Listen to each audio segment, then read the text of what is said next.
نیک نام آخری قسط۔ آج کافی زیادہ سردی ہے تھانے دار صاحب، گرما گرم چائے کے ساتھ گرما گرم انڈے بھی کھائیں۔ وہ ہمیں بیٹھک میں چھوڑ کر اچانک گھر کے اندر غائب ہو گئی تھی۔ اب اس کے غیاب کا مقصد سامنے آ چکا تھا۔ وہ اس دوران میں چائے کے ساتھ ساتھ انڈوں کی تیاری میں لگی ہوئی تھی۔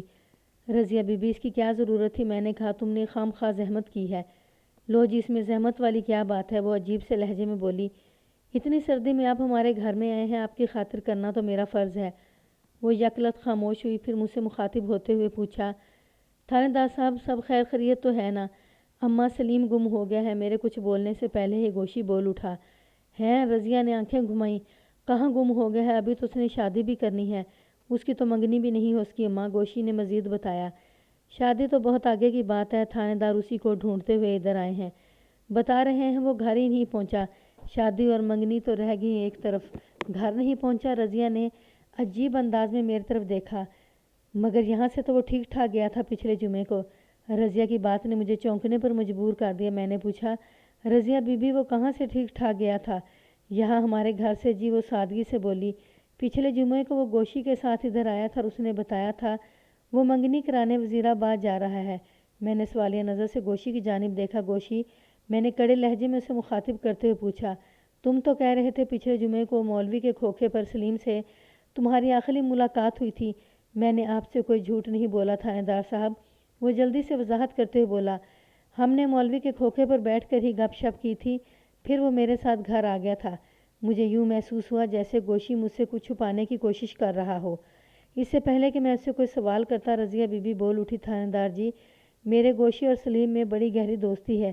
وہ جب بھی اس سے ملنا آتا ہے ادھر گھر کا بھی چکر لگا لیتا ہے، پر اس کی آواز یکدم بوجھل ہوگی۔ پھر افسردہ لہجے میں کہا، پر یہ جو آپ نے اس کی گمشدگی والی بات کی ہے نا، اس سے مجھے بڑا دکھ ہوا ہے۔ میں نے کبھی گوشی اور سلیم میں فرق نہیں کیا تھا جی، وہ بھی میرے لیے بیٹا ہی تھا۔ رضیہ بی بی کے احساسات اور جذبات سلیم سے اس کی گہری انسیت کو ظاہر کرتے تھے۔ اس کی باتوں سے مجھے اندازہ لگانے میں قطعاً کوئی دشواری نہیں ہوئی کہ سلیم اکثر و بیشتر ان کے گھر آتا رہتا تھا، مگر اس کے ساتھ ساتھ میں بڑی باریک بینی سے گوشی کے چہرے کے تاثرات کا جائزہ بھی لے رہا تھا۔ مجھے محسوس ہوا اس نے سلیم کے یہاں آنے والی بات دانستہ مجھ سے چھپائی تھی، اور جب اس کی ماں نے اس بات کا ذکر کیا تو وہ مضطرب دکھائی دینے لگا تھا۔ اس کا رویہ شکوک و شبہات میں مبتلا کرنے والا تھا۔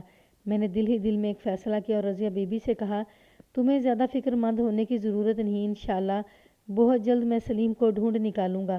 اللہ آپ کی زبان مبارک کرے جی۔ وہ دعائیہ انداز میں چھت کی طرف دیکھتے ہوئے بولی۔ پھر اچانک اسے کچھ یاد آ گیا اور اس نے جلدی سے اضافہ کیا، چائے اور انڈے پڑے پڑے ٹھنڈے ہو رہے ہیں، آپ ان سے نپٹیں، میں آپ کے لیے کچھ اور بھی لے کر آتی ہوں۔ مجھے کچھ اور کی قطعاً کوئی طلب نہیں تھی، لیکن اس کے باوجود بھی میں نے اسے جانے سے روکا نہیں، کیونکہ ان لمحات میں یہی چاہتا تھا کہ وہ تھوڑی دیر کے لیے چلی جائے۔ میں نے گوشی کے انداز میں جو پرسرارت دیکھی تھی وہ اس بات کی متقاضی تھی کہ میں گوشی سے تنہائی میں چند باتیں کروں، اور یہ اسی وقت ممکن تھا جب بیٹھک میں رضیہ اور صفدر موجود نہ ہو۔ رضیہ تو خود ہی چلی گئی تھی۔ میں نے صفدر کی طرف دیکھتے ہوئے کہا، صفدر ذرا باہر گھوم پھر کر میلہ دیکھو، یا چاہو تو تم جا کر ٹانگے میں بیٹھ جاؤ، میں بھی تھوڑی دیر میں یہاں سے فارغ ہو کر باہر آ رہا ہوں۔ صفدر خاموشی سے اٹھا اور بے چوں-چراں بیٹھک سے نکل گیا۔ گوشی میری اس کارروائی کو بڑے دھیان سے دیکھ رہا تھا۔ جب ہم دونوں کے سوا بیٹھک میں کوئی بھی موجود نہ رہا تو میں نے ٹھہرے ہوئے لہجے میں کہا، گوشی اب تو تم مطمئن ہو نا؟ جی۔ وہ الجھن زدہ سہمی ہوئی نظر سے مجھے تکنے لگا۔ کیا مطلب ہے آپ کا تھانے دار صاحب؟ مطلب تم اچھی طرح سمجھ گئے ہو، میں نے اس کی آنکھوں میں دیکھتے ہوئے سنگین لہجے میں کہا، تمہارے حق میں یہی بہتر ہے کہ میں اب جو بھی سوال کروں اس کا سیدھا اور کھرا جواب دو، ورنہ میں نے دانستہ جملہ ادھورا چھوڑ کر اسے گھورا، پھر بات مکمل کرتے ہوئے کہا، ورنہ میں تمہیں اپنے ساتھ تھانے لے جانے پر مجبور ہو جاؤں گا۔ آپ ڈرانے والی باتیں کیوں کر رہے ہیں تھانے دار صاحب؟ وہ عاجزی بھرے انداز میں بولا، میں نے کچھ نہیں کیا جناب، میں نے ابھی تک آپ سے ایک بھی جھوٹ نہیں بولا، آپ خام خواہ مجھ پر شک کر رہے ہیں۔ جب تم نے کچھ نہیں کیا اور مجھ سے کوئی جھوٹ بھی نہیں بولا تو پھر اس قدر ڈر کیوں رہے ہو؟ میں نے بدستور اسے تیز نظر سے گھورتے ہوئے پوچھا، اور یہ شک والی بات تم نے کیا کر دی؟ میں کس بات کے لیے تم پر شک کر رہا ہوں؟ وہ جی مجھے ایسا لگا تھا آپ سلیم کی گمشدگی کا ذمہ دار مجھے سمجھ رہے ہیں۔ وہ اٹک اٹک کر بولا، تو کیا ایسا نہیں ہے؟ میں نے سخت لہجے میں استفسار کیا۔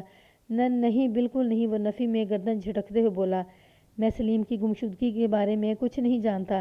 میں نے آخری مرتبہ اسے زندہ اور سلامت دیکھا تھا۔ اس کے ساتھ کیا ہوا مجھے کچھ پتہ نہیں۔ تم نے آخری بار سلیم کو جمعے کی شام دیکھا تھا، میں نے اسے اپنے جال میں لاتے ہوئے کہا۔ پہلے تم لوگوں نے مولوی کے کھوکھے پر بیٹھ کر گپ شپ کی تھی، پھر وہ تمہارے ساتھ گھر آ گیا تھا، اور وہ اس سے پہلے بھی یہاں آتا رہا ہے، میں غلط نہیں کہہ رہا؟ نہیں جی، آپ بالکل ٹھیک کہہ رہے ہیں، وہ تائیدی انداز میں سر کو جنبش دیتے ہوئے بولا۔ پھر تم نے مجھ سے یہ بات کیوں چھپائی تھی؟ میں نے کڑے لہجے میں استفسار کیا۔ یہ تو تمہاری ماں کی زبانی پتہ چلا کہ وہ پچھلے جمعے کی شام تمہارے گھر بھی آیا تھا۔ میں سلیم والے معاملے کو کھولنا نہیں چاہتا تھا، وہ ڈرے سہمے لہجے میں بولا۔ سلیم والے معاملے کو؟ میں نے چونک کر اس کی طرف دیکھا۔ ایسا کون سا معاملہ تھا اس کا؟ اگر یہ بات آپ اپنے تک رکھیں تو میں بتاتا ہوں، وہ محتاط لہجے میں بولا۔ میں نے اس کی زبان کھلوانے کی غرض سے نہایت دوستانہ انداز میں کہا، ٹھیک ہے، جو کچھ تم مجھے بتاؤ گے میں اس کا ذکر کسی سے نہیں کروں گا۔ سمجھ لو کہ یہ بات کسی اہم راز کی طرح صرف ہم دونوں کے بیچ رہے گی۔ اس کے چہرے پر کچھ اس طرح کے تاثرات نمودار ہوئے جیسے وہ کوئی سنسنی خیز انکشاف کرنے جا رہا ہو۔ میں نے اس کا حوصلہ بڑھاتے ہوئے ان الفاظ میں اضافہ کیا، تم ہر فکر سے بے نیاز ہو کر مجھ سے ہر قسم کی بات کر سکتے ہو۔ آپ اماں کو بھی نہیں بتائیں گے نا؟ میں نے نفی میں گردن ہلائی، بالکل نہیں۔ بات دراصل یہ ہے جناب، وہ بڑی احتیاط کے ساتھ دھیرے دھیرے کھلنے لگا، سلیم کنگنی والا کی ایک لڑکی سے محبت کرتا تھا۔ اب آیا تھا کہانی میں ایک جذباتی اور ولولہ انگیز موڑ۔ میرے رگو پے میں ایک نئی توانائی سرایت کر گئی۔ میں نے اسے ٹٹولنے والی نظر سے دیکھا اور آواز دبا کر پوچھا، گوشی، سلیم کس لڑکی سے محبت کرتا تھا؟ چندہ سے، اس نے بتایا۔ کون چندہ؟ میں نے دلچسپی لیتے ہوئے پوچھا۔ چندہ کا اصل نام خالدہ ہے جی، گوشی نے جواب دیا، وہ ادھر کنگنی والا ہی میں رہتی ہے۔ تو سلیم جب بھی کنگنی والا میں آتا تھا وہ چندہ ہی کے چکر میں آتا تھا؟ جی یہی بات ہے، اس نے اس بات میں سر ہلایا۔ ہم تو کنگنی والا سے باہر بھی مل سکتے تھے، اس کے لیے سلیم کا یہاں آنا ضروری نہیں تھا۔ تو کیا پچھلے جمعے کی شام بھی سلیم چندہ سے ملاقات کرنے کنگنی والا آیا تھا؟ جی ہاں، آخری ملاقات کرنے، اس نے پس مردہ لہجے میں بتایا۔ آخری ملاقات؟ میں نے شک زود نظر سے اس کی طرف دیکھا۔ کہیں تم یہ تو نہیں بتانا چاہ رہے کہ یہ سلیم کی محبت کے جواب میں چندہ اس سے پیار نہیں کرتی تھی؟ اس کی طرف سے مایوس ہونے کے بعد سلیم نے اپنے تایا کی لڑکی زرینہ سے شادی کا فیصلہ کر لیا تھا، اور یہی بات بتانے کے لیے وہ آخری دفعہ چندہ سے ملنے آیا تھا؟ نہیں جناب، ایسی کوئی بات نہیں، اس نے میرے انداز کی نفی کرتے ہوئے کہا۔ جتنی شدت سے سلیم چندہ کو چاہتا تھا، چندہ کے دل میں بھی سلیم کی اتنی ہی چاہت تھی، اور وہ پھر میں اس کی بات کاٹتے ہوئے بولا، جب وہ دونوں ایک دوسرے سے اس درجے کی محبت کرتے تھے تو سلیم نے اپنی تایا زاد سے منگنی کا فیصلہ کیوں کیا تھا؟ اس کی وجہ چندہ کی ماں بلقیس ہے جناب۔ چندہ کی ماں؟ کیا کہنا چاہ رہے ہو؟ میں نے گھور کر اسے دیکھا۔ بلقیس سلیم کو پسند نہیں کرتی تھی، اور یہ بات اس نے کافی عرصے کے بعد بتائی تھی، گوشی وضاحت کرتے ہوئے بولا۔ اسی لیے سلیم نے چندہ کی طرف سے مایوس ہو جانے کے بعد اپنی تایا زاد سے شادی کا فیصلہ کر لیا تھا، اور پچھلے جمعے کو وہ یہی بات بتانے بلقیس کے پاس گیا تھا۔ اس کے بعد سلیم کے ساتھ کیا ہوا مجھے کچھ خبر نہیں۔ لمحاتی توقف کر کے اس نے گہری سانس لی، پھر اپنی بات مکمل کرتے ہوئے بولا، میں تو یہی سمجھ رہا تھا کہ وہ واپس چلا گیا ہوگا، اس کی منگنی ہو گئی ہوگی اور وہ کسی بھی وقت مجھ سے ملنے یہاں آ جائے گا، لیکن اس کے بدلے آپ آئے، اور وہ بھی سلیم کی گمشدگی کی خبر کے ساتھ۔ یہ تو میں پتہ کر لوں گا کہ بلقیس کے گھر میں سلیم کے ساتھ کیا واقعہ پیش آیا ہوگا، میں نے ٹھہرے ہوئے لہجے میں کہا، لیکن تمہاری ایک بات میری سمجھ میں نہیں آئی، تم نے مجھے الجھن میں ڈال دیا ہے گوشی۔ میری کون سی بات آپ کو الجھا رہی ہے تھانے دار صاحب؟ وہ سوالیہ نظر سے مجھے تکنے لگا۔ ابھی تھوڑی دیر پہلے تم نے بتایا ہے کہ چندہ کی ماں بلقیس سلیم کو پسند نہیں کرتی تھی، اور یہ بات اس نے کافی عرصے کے بعد بتائی تھی۔ میں نے کہا، اس کا کیا مطلب ہوا؟ جناب، زیبائش ملز میں سلیم سے میری دوستی ہوئی تھی، وہ وضاحت کرتے ہوئے بولا۔ پھر جب وہ میرے ساتھ کنگنی والا آنے لگا تو یہاں چندہ سے اس کا تعلق قائم ہو گیا، وہ دونوں ایک دوسرے کی محبت میں گرفتار ہو گئے، اور سلیم نے چندہ کے گھر جانا شروع کر دیا۔ چندہ کے گھر جانا شروع کر دیا؟ میں نے بے یقینی سے اس کی طرف دیکھا۔ کیا بلقیس کو اس بات پر اعتراض نہیں ہوا؟ یہی تو سارا مسئلہ ہے جناب، وہ اپنی بات پر زور دیتے ہوئے بولا۔ چندہ کا باپ نہیں ہے، کچھ عرصہ پہلے اس کے باپ نذیر حسین کا انتقال ہو گیا تھا، یہ 3 سال پہلے کی بات ہے۔ اس کے بعد چندہ اور بلقیس ہی گھر کی 2 فرد ہیں۔ جب سلیم کا چندہ کے ساتھ نیا سلسلہ شروع ہوا تو بلقیس کو ان کی محبت پر کوئی اعتراض نہیں تھا، اسی لیے سلیم ان کے گھر بھی چلا جاتا تھا۔ اس دوران میں سلیم نے اپنی آمدنی کا ایک بڑا حصہ دونوں ماں بیٹی پر خرچ کیا، لیکن پھر اچانک چندہ کی ماں نے آنکھیں پھیر لیں اور یہ اعلان کر دیا کہ وہ سلیم کو سخت ناپسند کرتی ہے، لہذا وہ چندہ کا خیال دل سے نکال دے اور کبھی ادھر کا رخ نہ کرے۔ اس اتنی بڑی تبدیلی کا کوئی تو سبب ہوگا گوشی، میں نے اصراری انداز میں کہا، اور مجھے یقین ہے وہ سبب تمہیں معلوم ہوگا۔ میں نے گوشی سے یہ بات ایک خاص سوچ کے تحت کہی تھی۔ گوشی نے مجھے بلقیس کے بارے میں جو کچھ بتایا تھا، اس کی روشنی میں میرے ذہن میں بلقیس کی شخصیت کا ایک مخصوص خاکہ سا بن گیا تھا۔ اس قسم کی ایک آدھ عورت ہر محلے میں موجود ہوتی ہے جو اپنی بیٹی کے ذریعے مختلف نوجوانوں کو بیوقوف بنا کر ان سے مال بٹور رہی ہوتی ہے، یعنی ایک وقت میں ایک نوجوان جب دیکھا کہ نوجوان کی محبت عروج تک پہنچ چکی ہے اور وہ اب شادی کے لیے بے چین پھر رہا ہے، تو اسے دودھ کی مکھی کی مانند نکال باہر پھینکا جاتا ہے اور کسی دوسرے نوجوان کو الو بنانے کا عمل شروع ہو جاتا ہے۔ مجھے یقین تھا کہ سلیم کے معاملے میں بھی یہی ہوا ہوگا، لیکن گوشی کے جواب نے میرے اندازے کی دھجیاں اڑا دیں۔ جی ہاں، وہ سبب مجھے معلوم ہے، وہ بڑے اعتماد کے ساتھ بولا، اور اس سبب کا نام ہے فضل کریم۔ فضل کریم، میں نے اسی کے الفاظ کو چبا کر ادا کیا۔ کہ یہ بھی سلیم کی طرح کوئی عاشق مزاج جوان ہے جسے چندہ سے افلاطونی قسم کی محبت ہوگی ہے؟ نہیں جناب، اس نے نفی میں گردن ہلائی۔ یہ کوئی دوسرا ہی چکر ہے۔ دوسرا چکر؟ میں نے تشویش بھری نظر سے گوشی کی طرف دیکھا۔ یہ تم کون سی کہانی سنا رہے ہو؟ فضل کریم ایک پکی عمر کا بندہ ہے جناب، وہ وضاحت کرتے ہوئے بولا۔ اس کا بلقیس کے گھر میں آنا جانا ہے، چندہ اسے چاچا جی کہتی ہے۔ یہ ساری گڑبڑ اسی کی وجہ سے ہوئی ہے۔ اس کے کہنے پر بلقیس نے سلیم کی طرف سے رخ پھیرا تھا۔ کیا فضل کریم نامی بندہ ان لوگوں کا رشتہ دار نہیں؟ میں نے پوچھا۔ نہیں جناب، اس نے جواب دیا، یہ تو کسی اور علاقے کا رہنے والا ہے۔ خود کو بلقیس کے گھر والے مرحوم نذیر حسین کا دوست بتاتا ہے۔ مجھے تو اس فضل کریم پر بھی شک ہے جناب۔ کس قسم کا شک؟ میں نے پوچھا۔ ذرا کھل کر بتاؤ گوشی۔ مجھے لگتا ہے چندہ پر اس کی بری نظر ہے، وہ ڈرامائی انداز میں بولا، اسی لیے اس نے سلیم کا راستہ کاٹنے کے لیے بلقیس کے کان بھرے ہیں۔ میں نے معنی خیز انداز میں ہنکارا بھرا۔ اس کا مطلب ہے سب کو باری باری چیک کرنا پڑے گا۔ آپ کا جو دل چاہے کریں جی، وہ محتاط انداز میں بولا، لیکن میرا نام کہیں نہیں آنا چاہیے، مجھے یہیں کنگنی والا میں رہنا ہے۔ فضل کریم کوئی اچھا آدمی نہیں، وہ میرے لیے کوئی بھی مشکل کھڑی کر سکتا ہے۔ تم بالکل بے فکر ہو جاؤ، میں نے تسلی بھرے لہجے میں کہا، میری تفتیشی کارروائی سے تم پر کوئی آنچ نہیں آئے گی۔ اب ذرا یہ بتا دو کہ فضل کریم کا تعلق کس علاقے سے ہے؟ مجھے جہاں تک پتہ ہے وہ کھیالی کا رہنے والا ہے، اس نے بتایا۔ کھیالی کنگنی والا سے جنوبی مغرب میں واقع ہے ایک گاؤں تھا اور کنگنی والا سے زیادہ دور بھی نہیں تھا۔ میں نے پوچھا، کیا یہ فضل کریم روزانہ بلقیس کے گھر آتا ہے؟ تقریباً روزانہ، اس نے اس بات میں گردن ہلائی۔ عموماً وہ کس وقت بلقیس کے گھر آتا ہے؟ میں نے زیادہ تر اسے شام میں یا رات میں آتے دیکھا ہے، اس نے بتایا۔ وہ رات کو دیر سے واپس جاتا ہے؟ ذرا سوچ کر بتاؤ۔ پچھلے جمعے کو فضل کریم بلقیس کے گھر آیا تھا، میں نے سوالات کے سلسلے کو سمیٹتے ہوئے پوچھا۔ میں اس دن کی بات کر رہا ہوں جب تمہارا دوست سلیم اپنی محبوبہ چندہ سے آخری ملاقات کرنے آیا تھا۔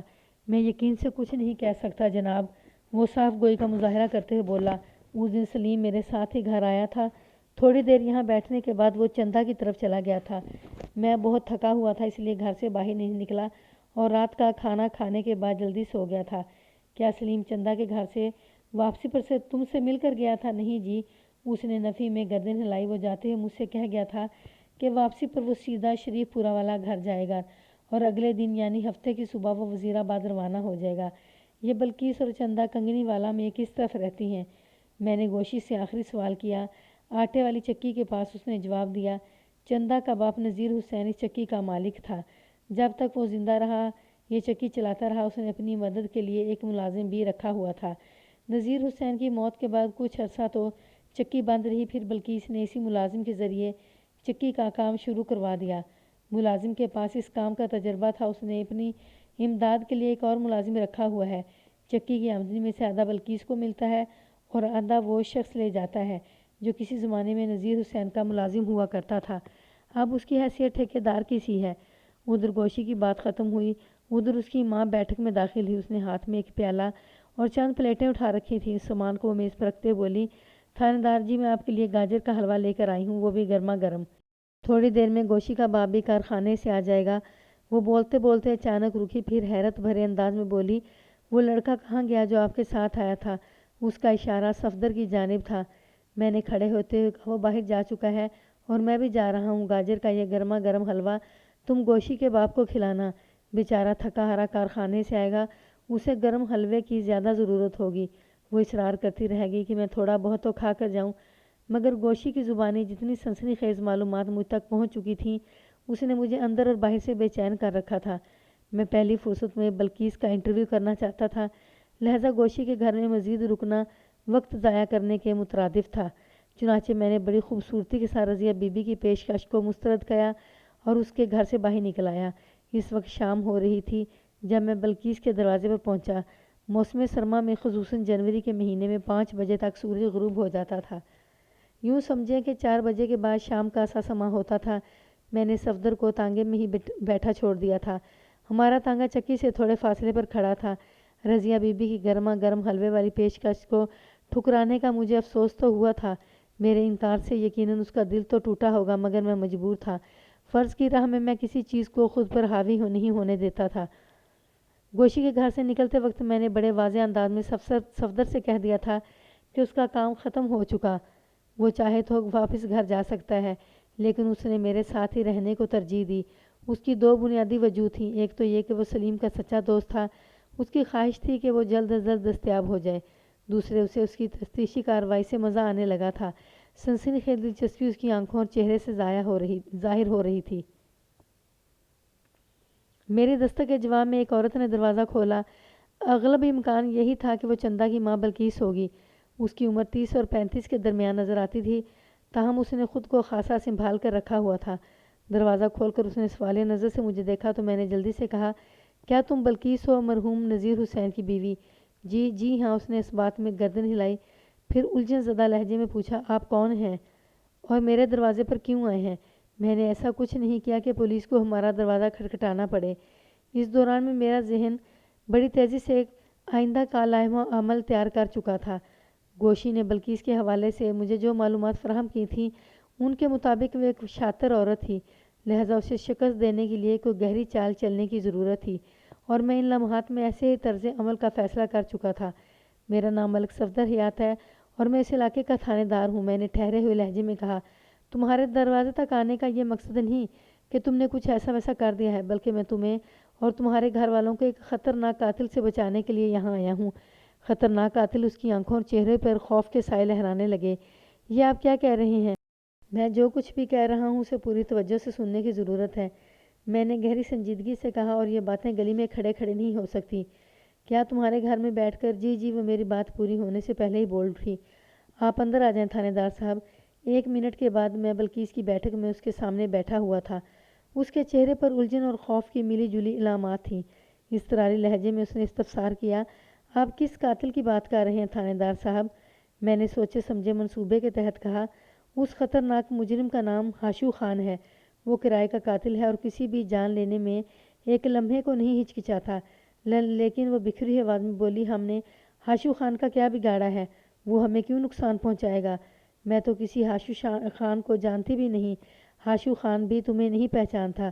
میں نے اس کے خوف میں اضافہ کرتے ہوئے کہا، وہ کرائے کا قاتل ہے۔ جس شخص نے ہاشو خان کو یہاں بھیجا ہے وہ تمہیں اور تمہاری بیٹی چندہ کو اچھی طرح جانتا ہے۔ کون ہے وہ شخص؟ وہ سراسیمہ آواز میں بولی، اس کا نام جمشید ہے۔ میں نے اپنی پلاننگ کو آگے بڑھاتے ہوئے کہا، تم جمشید کو بھی نہیں جانتی ہوگی؟ یہ جمشید سلیم کا گہرا دوست ہے۔ سلیم کا نام سن کر بلقیس کو ایک جھٹکا سا لگا تھا۔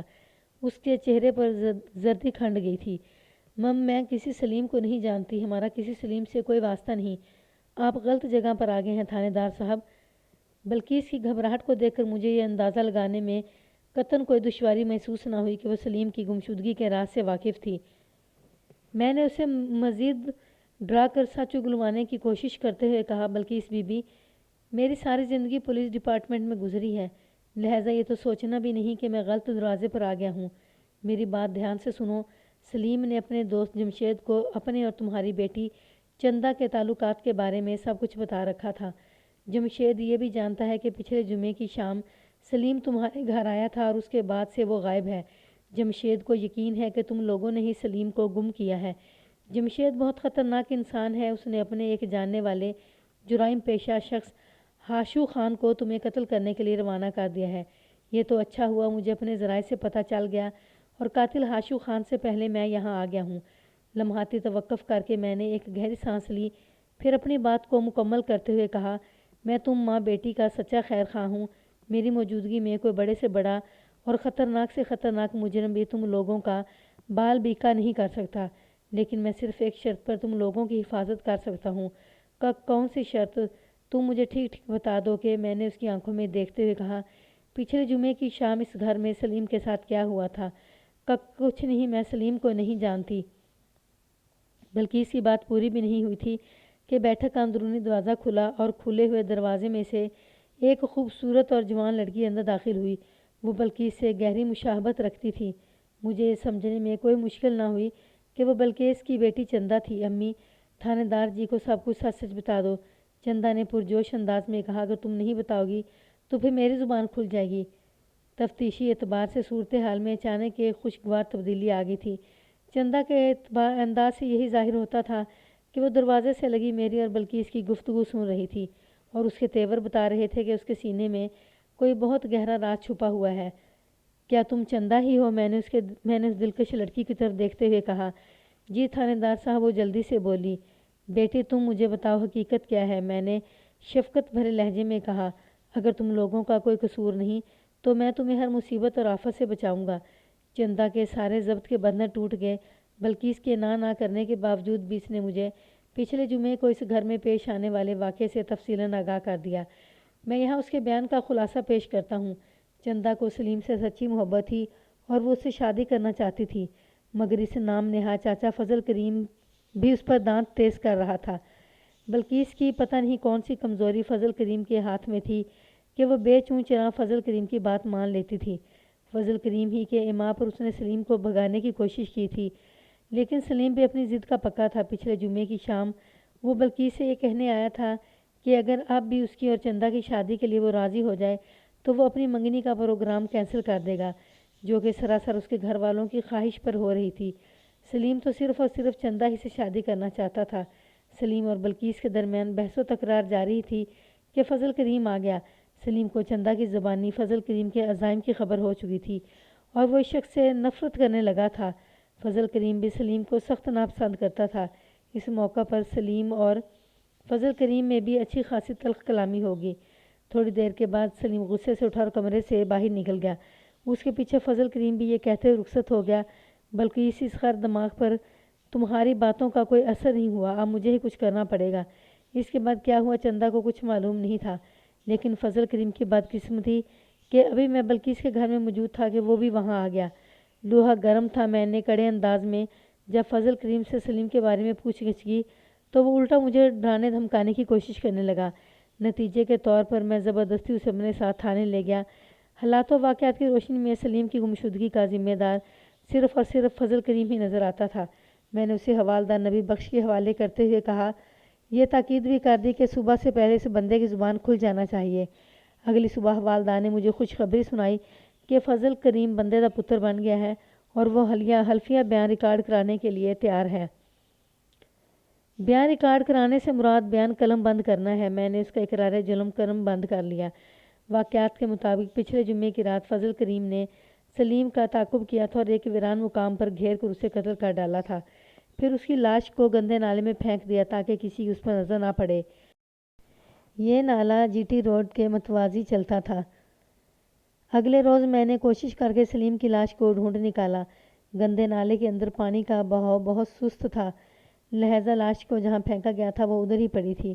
جب خیالی والوں کو پتہ چلا کہ فضل کریم نے کنگنی والا میں کون سا کارنامہ انجام دیا ہے تو انہیں یقین نہ آیا۔ فضل کریم اپنے علاقے میں بڑا نیک نام تھا۔ انسان کو نیک نام سے زیادہ نیک کام ہونا چاہیے، کیونکہ نام سے زیادہ انسان کا عمل اہم ہوتا ہے۔ بہادر علی، نام رکھ لینے سے کوئی بہادر نہیں ہو جاتا۔ نام کی اپنی اہمیت ہے، مگر عمل اور فعل کی برابری ممکن نہیں۔ آدمی کو صاحب کردار ہونا چاہیے۔ نام کو تبدیل کیا جا سکتا ہے، لیکن اعمال اور افعال تو اپنی زبان سے بولتے ہیں۔